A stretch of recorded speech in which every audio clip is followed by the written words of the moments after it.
ఎటువంటి ఈతి బాధలు రోగాలు లేకుండా ఆరోగ్యంతో ఉండి తొదన స్కందలోకానికి చేరుకుంటాడయ్యా అని ఫలస్థుతి చెప్పారు. అంత పరమపావనమైనటువంటి ఘట్టం కనుక కార్తీక మాసం కనుక అటువంటిది విన్నంత మాత్రం చేత మనకి ఎంతో మేలు చేకూరుతుంది. మహానుభావుడు సామాన్యుడు కాడు. సుబ్రహ్మణ్యుడంటే కామాదిరోహ కలుషీకృత దుష్టచిత్తాం సిక్వాతు మామవ కళాధర కాంతికాత్య వల్లీశనాథ మమదేహి కరావలంబం అంటారు. అంత గొప్ప స్వామి ఆ సుబ్రహ్మణ్యమూర్తి.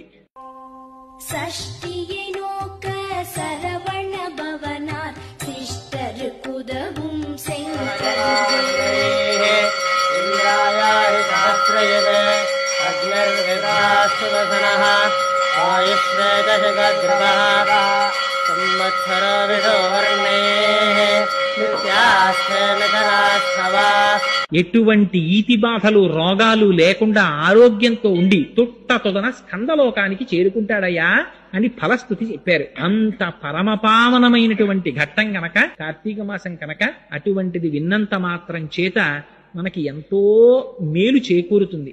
మహానుభావుడు సామాన్యుడు కాడు.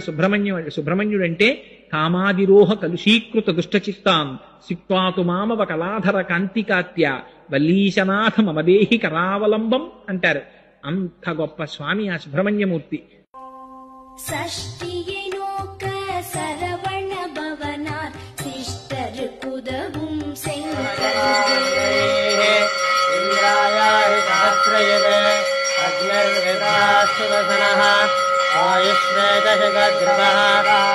సంవత్సర విడో వర్ణే నిత్యాస్థ